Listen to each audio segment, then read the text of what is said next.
asalaamaaleykum mbokk yi safo seetaan la chaîne leader la santé vive bisimila ci xibaar yi ñu daal di koy rek tàmbaleeg njàng mi mu mel ni gouvernement bi ak syndicat yi ni ki tey jii ci ngoon fas yéene ñu amaat beneen ndaje boo xamante ne dinañ ci sekk waxtaan ngir ñu xool naka rek la ñuy indee ay saafara ci wàllu wu nu mel mu mel ni fédération nationale bi ëmb association wu parents d'élèves yi nag ñoom am nañ yaqin ne rek lii dinañ ci indi ay saafara ci wàllu wi ba tax na bu ñu sukkandikoo ci porte parole bi di Ibrahima jàpp ne nag faw ñu indi ay saafara ci wàllu wi bu ko defee ñu génn ci crise bi nga xamante ne mu ngi commencé perturber bu baax a baax li leen di système éducatif bi ñu teewlu ko Ibrahima Top mooy porte parole bi ak Youn Sabaté. dama jaakaar ne centralité bi mooy xale yi donc lépp lu ñu fa mën a wax lu ne muy gouvernement muy jàngalekat nañu jël intérêt xale yi jiital ko buñ ko defee rek incha allahu taala defe naa ne xañ na mën nañoo juboo may wax nag gouvernement d'abord bala may wax jàngalekat ma wax leen ne leen yàlla dogal na ñoom la yàlla jox nguur bu ñuy laaj compte moom ñoom la ñuy laaj compte donc nañu jël seen responsabilité ci li nga xam ne bi moo war a xew ci njàng meeg njàngale mi parce que pourrissement bi baaxul nañ xool li nga xam ne moo mën a nekk ñu wax ko wala ñu def ko li mënta nekk it ñu dàq ko. mu mel ni jamono joojee ñi nga xamante ne également ñoom ñoo di syndicat autonome bi ëmb jàngalekat yu développement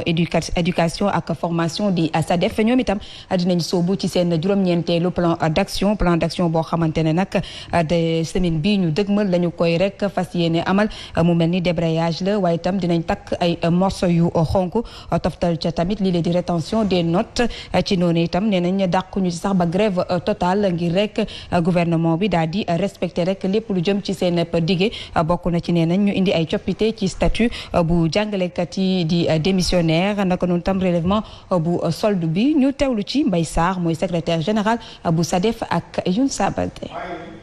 jàngalekat yi dañuy fas yéene du mooy salle de classe yi ñu xàppati ñetti fanu grève ndax li ko waral mooy dañuy bëgg gouvernement du Sénégal ci nu mu gën a gaawe mu jëfe accords yi nga xamante ne bi signé woon nañ ko ak syndicats yi notamment la question sur le système de rémunération jàngalekat bu ci nekk sa salaire ñu tiri ko li nga ci war a am nga am ko par rapport ak ni nga war a nekkee bëgg nañ également ci nu mu gën a gaawe lii nga xamante ne bi moom lañ tuddee le statut des enseignants décisionnaires mu nekk situation bu métti bu doy waar bu jàngalekat yi dund ci nu mu gën a gaawe gouvernement du Sénégal apporté ci ay modifications par rapport ak le statut ñu mën a nekk bu normal bëgg nañu également li ñuy wax le solde indiciaire mu yëkkatiku ndax ñu daal di descendi ba tey ci wàllub njàng mi daal di wax nag ci li nga xamante ne ba tey moom moo di waxtaan yi dox ci diggante gouvernement bi ak jàngalekat yi mu mel ni dialogue de sourds maanaam dafay dugg rek ci nopp ku tax mu mel ni nag pëccoxoo la ñu nemmeeku ci wàllu wi jamono joojee nga xamante ne élèves yeeg parents d'élèves yi ku ci nekk da ngaa tiit ci sa ëllëgu doom ci waxtu nga xamante ne fu mu toll nii la ñu nemmeeku rek moo di crise bi indi na ay impact yu rëy ci wàllu njàng mi mu mel ni itam ci wàllu woowee tamit au-delà li jëm ci wàllu crise scolaire bi am na leneen urgence yoo xamante ne taxaw na temb jàngat bi ak Youn Sabaté.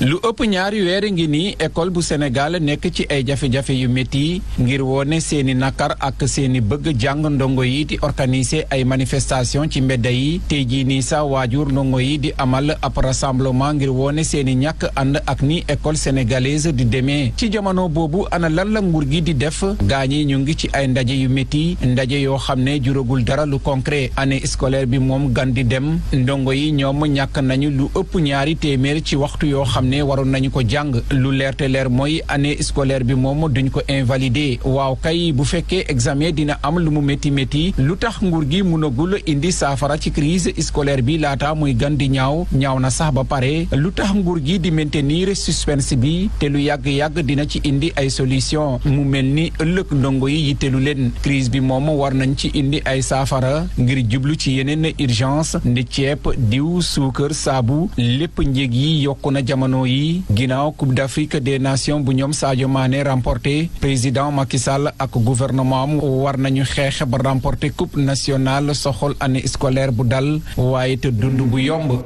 jaajëf Younousa Baldé ñu daal di àddu nag ci wàllub wér-gu-yaram ak région bu Dakar mi daal di rek booloo def say ak organisation yi nga xamante ne ay professionnels lañ ñu nekkoon fële ci district bu centre bu Dakar nekk ca Gaspard Camara doon di wax rek ci lu jëm ci performance ci wàllub vaccination bi nga xamante ne teg nañ ko ngir xeex mbas mile ginnaaw nag 4e vague bi nga xamante ne defoon na ay ravage bokk na ci itam omicron bi ndax wàllaarte bi ni mu bëree woon mu mel ni nag faw ñu def taxaw seetlu bu ko defee gën a sensibiliser askan wi ngir ñu dem vacciner yu ji ñu ànd ceek yaatal li ak Ajaratu Aïcha Ñinga.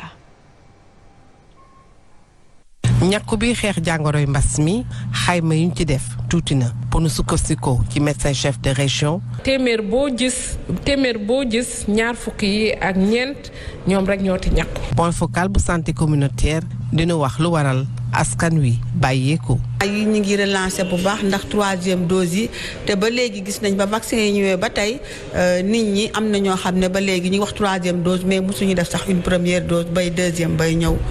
3e dose loolu moo tax nag ñu jógaat macha allah di renforcer sensibilisation bi ci biir région de Dakar nga xam ne mooy région bi nga xam ne moom la mbas mi gën a laal. comme feebar bi moom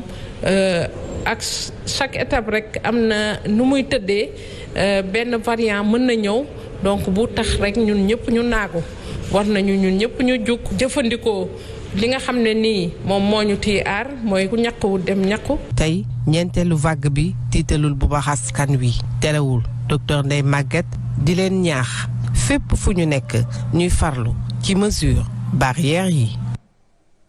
mu mel ni tey jii nag mooy bés bi dellu si ginnaaw nag ba ñu ko tabbee ci bopp Union africaine muy njiitu réew mi Macky Sall ci noonee nag ONG bii di Greenpeace mu ngay sàkku ci njiitu réew mi Macky Sall ngir mu def atub 2022 bi atub climatique panafricain bu ñu sukkandikoo ci Aliou Ba di responsable bi ñu dénk wàllub campagne océan ci Greenpeace Afrique mu mel ni jàpp na ne Macky Sall dafa war a jiital bu baax a baax lépp lu jëm ci wàllu compétence diplomatique bu ko defee ñu daal di mën a aar bu baax a baax li la di alam ki yaatal li ak Aline Badara Sonko. semaine gannaaw bañ ko tabbee mu nekk président Union africaine ONG Greenpeace Afrique moom xaarul benn yoon ngir yeggee ab message ki nga xamante ne mooy président Macky Sall moom dafa jàpp ni sax ci mandat bi nga xamante ne moom lañ ko dénk dafa war a def année 2022 année climatique du continent africain ci benn communiqué bi nga xamante ne responsable bu campagne bu Océan Greenpeace Afrique di Alioune Ba moom la daal di xaatim moom li mu ci fësal mooy président Macky Sall dafa war a marqué différence bu baax a baax ci continent bi rawatina lépp lu jëm ci wàllu changement climatique ndax dafa jàpp ne tey sunu continent bi di Afrique li muy jànkoonteel ci wàllu climatique ak biodiversité jéggi na dayoo menace bi foo ko natt weesu na ko monsieur Ba daal ciy toftal ni que sax am na ay pays industrialisés yi nga xamante ne ñoom daanaka fulaaluñu li nga xamante ne mooy changement climatique ba tax na mu jàpp ni tey président Macky Sall taxawaayam dafa war a doon taxawaay leadership fësal bu baax a baax ak kantanal lépp lu jëm ci wàllu climat. d'ailleurs sax moom Alioune Ba ba tey jàpp ni yile changement climatique buñ ci jógul guutalee jural pays africains yi ndax boo seetloo Afrique li muy jànkonteel ci sécheresse waaye tamit inondation waaye tamit ñi nga xamante ne ñooy nekk ci ay bërëb yi nga xamante ne jotee ci ndox mu sell sax jafe-jafe la ci ñoom.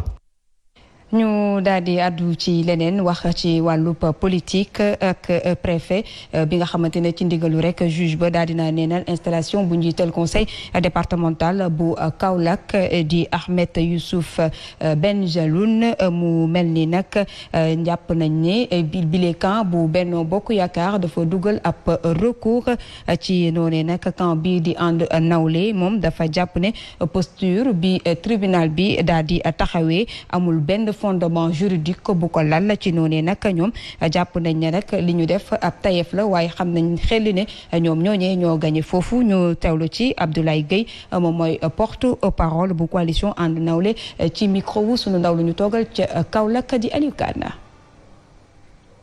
waxoon naa ne bañ déclaré ne département Kaolack mu leen département Kaolack Pape Demba bi tey ko gagné ndax ay raison bi di gën a njëkk mooy ne fukki commune ak ñeent la gagné na fukki commune ak ñaar Kaolack ak Kaolack la perte te Kaolack itam rawante rek la bon ak anomalie yi nga xamante ne juge bi nga xamee moo joxoon ndigal ne nañ installé mu gis anomalie yi xam na ne yoon am na te Sénégal itam état de droit la mu ne lii kat du yoon suñ ko installé erreur la ñuy installé bon ñu ngi sant yàlla ci loolu bi nga xamante ne Sénégal yàlla may nañu ñu am fichier bu fiable ñu am itam état de droit nga xamante ne fu droit jooyee ñi ko war a lire danañ ko lire. ma tuuti que ne suñu recours bi il faut que ñu tenir ko compte parce que dëgg la Pape Demba bi tey moo gagné. mu mel ni beneen camp bi muy waa coalition Benno Bokk Yaakaar indi nañu ay tontu ci ànd nawle ndax ñoom dañoo jàpp ne décision bi jukkee ci juge bi du ren lu dul rek ndam bu yoon ci noonee nag ñoom jàpp nañ ne dañoo nekk ci délai bi moo waral nag ñu dugaloon lii di recours bi ngir rek ñu daal leen wax fi dëgg gi féete ñu teewlu ci Cheikh Ibrahima Diallo ci njàppandalu ba tey Aliou Kana. waxoon naa ne. bañ déclaré ne département Kaolack mu leen département Kaolack Pape Demba bi ko gagné ndax ay raison bi di gën a njëkk mooy ne fukki commune ak ñeent la gagné na fukki commune ak ñaar Kaolack ak Kaolack la perte te Kaolack itam rawante rek la bon ak anomalie yi nga xamante ne juge bi nga xamee moo joxoon digg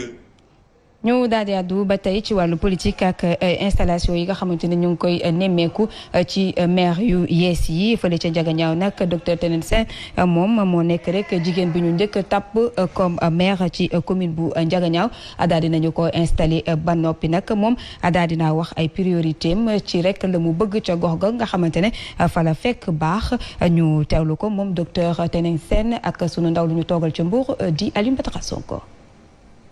di félicité ñi nga xam ne ñoom lañu fi fal tey pour ñu topp ci man donc mooy adjoint au maire yi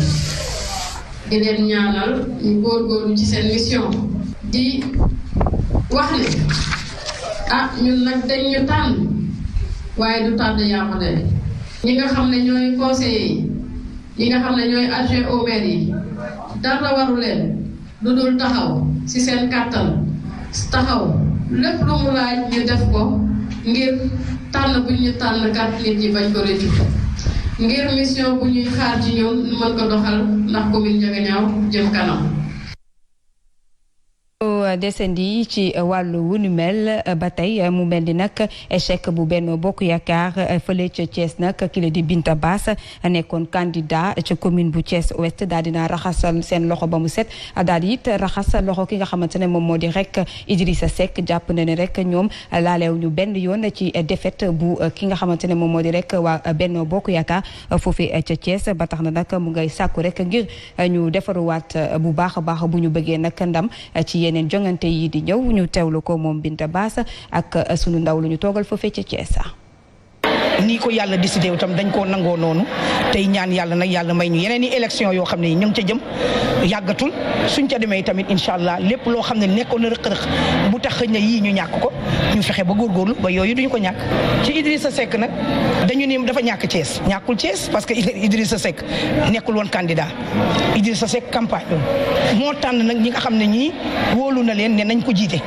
bañ ko jiitee itamit yàlla moo décidé autrement te yàlla bu décidé dañ koy nangu ndax ay jullit lañu ay gëm yàlla lañu ñu nangu ko nag bu doon sagoom di suñu sago dañuy gañe waaye lii nga xamante ni dañ ñàkk nañ ko taxul ñu ñànki day tax ñu gën a remobiliser waat gën a takkaat suñuy jàcc pour mën a faire face aux prochaines élections incha allah. ñu lay jaajëfal bu baax a baax Binta Bass mbokk yi safoo di seetaan la chaîne leader xibaar yi daal dinaa buur yeneen xibaar incha allah bu 19h45 jotee lay doon waaye laata loolu ñu bàyyi leen kenn wéy ak programme bi di leen ñaanal kenn dal ak jàmm di ko sàkku ci yéen jaa ngeen jëf ci teewlu wi.